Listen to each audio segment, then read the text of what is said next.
Singapura memang cerdas, dia nggak perlu minyak bumi, dia nggak perlu punya tambang. Yang dia perlukan apa? Tempat penghilangan minyak. Karena Indonesia dibuat bodoh supaya pejabat kita tidak ada yang punya pikiran buat bangun kilang di negeri sendiri. Om Ben mau tanya, minyak mentah dari kilang Indo di Natuna dijual ke Singapura, dari Singapura dijual ke Pertamina.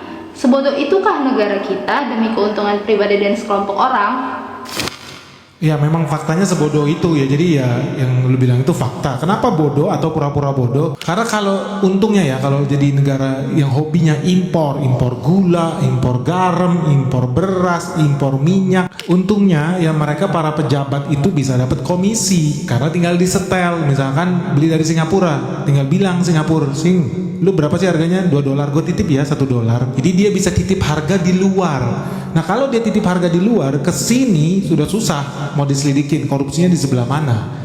Jadi lebih gampang kalau dia titip harga dari luar negeri, dari Kazakhstan beli minyak, dari Singapura atau dari Amerika, dia tinggal titip di luar. Bandingkan kalau seandainya belinya di sini, misalkan beli berasnya dari petani harganya 6.000, dia bakal bilang petani lu bisa nggak markup ke 9.000? Kan gampang nge-tracknya, tinggal dicari mana petani yang jual, diinterogasi, lu jualnya sebenarnya 9.000 atau 6.000? 6.000 pak, terus kenapa 9.000 yang dicatat? Iya ada yang nitip 3.000 kan gitu. Nah itulah model korupsi yang ada di negara Kazakhstan guys. Untungnya Indonesia emang enggak, Indonesia emang negara surga guys, semuanya pada repot aja ngurusin surga. Jadi yang kayak begitu-begitu ya jatahnya para koruptor dan pejabat biar mereka tambah kaya. Makanya sampai kapanpun Indonesia pasti jadi negara yang dikit-dikit impor bawang, dikit-dikit impor daging sapi. Setolol itu memang negara kita ini demi memperkaya perut para pejabat-pejabat korup itu. Terus sampai kapan ini akan berlangsungnya? Sampai 2000 tahun lagi pun akan tetap seperti ini. Makanya di Indonesia ini prestasi dan posisi yang suka diperebutkan orang itu adalah menjadi pegawai negeri atau menjadi pejabat.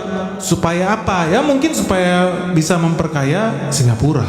Ya bat ya, ini negara amal padahal duit lu kan kerja bayar pajak, pajaknya dipakai buat apa? Memperkaya para pejabat itu yang hobinya nyibulin lu di Singapura.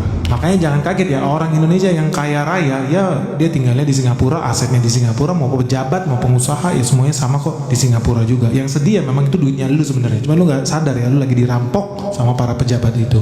Terus kenapa sih harus diekspor ke Singapura? Ya simpel aja, karena Indonesia itu nggak punya kilang minyak kita mayoritas peninggalan zaman Belanda yang kalau dipakai sekarang ya kualitas bensinnya sekelas minyak tanah, sekelas premium, solar itu masih bisa, itu basic lah, itu teknologi 50-100 tahun yang lalu. Tapi kalau kita udah ngobrol Euro 4, Euro 5, ngobrolin Pertamax Plus, Aftur segala macam, sanggup nggak kilang kita? Nggak sanggup. Jadi walaupun kita bisa meningkatkan lifting minyak kita pun, bisa nggak kita pakai? Enggak. Mobil lu kalau diisi minyak bumi ya rusak bro, harus dirubah dulu minyak bumi, disuling, dikilang jadi Pertamax Plus, atau jadi Aftur, atau jadi Dex, Pertamina Dex. Bisa nggak? Ya terus terang aja kilangnya nggak ada. Yang punya siapa? Singapura. Singapura memang cerdas, dia nggak perlu minyak bumi, dia nggak perlu punya tambang. Yang dia perlukan apa? Tempat penghilangan minyak. Karena Indonesia dibuat bodoh supaya pejabat kita tidak ada yang punya pikiran buat bangun kilang di negeri sendiri. Ujung-ujungnya kita punya tambang minyak pun kita nggak bisa ngolah. Kita hanya bisa ekspor sumber daya alam dalam bentuk raw material yang mentah, sumber daya mentah yang harganya sangat murah, $100 per barel. Gila, $100 per barel kan cuma 1,7 juta. Tapi kalau lu beli 1 liter Pertamax Plus itu harganya udah 15.000 1 liter.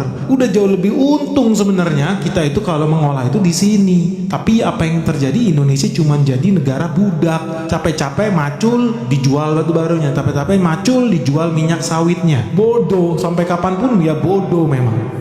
Itu realitanya. Sampai ada pejabat di negara yang punya nyali untuk bangun kilang minyak di dalam negeri, ya sampai itu tidak terjadi ya kita akan terus bodoh, terus miskin, terus diperbudak, dan hobi kita adalah memperkaya negara Singapura. Memang Indonesia ini adalah anjing-anjing peliharaan Singapura. Itulah realitanya.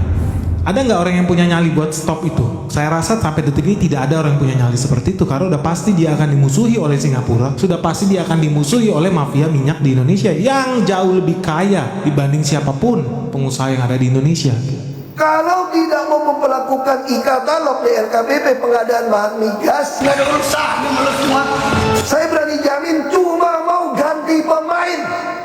Dia selama ini duduk manis di sana, makan margin, duduk ongkang-ongkang kaki, Pertamina dibikin rugi, lu yang bayar juga. ujung-ujungnya, karena lu yang belanja ke Pertamina plus lu yang bayar pajak lagi. Memang 2 kali 3 kali dibodohi rakyat Indonesia ini. Oke guys, semoga video ini bermanfaat. Jangan lupa segera like, share, ditunggu komentar kalian di bawah ini. Salam sehat, salam cuan, bye bye.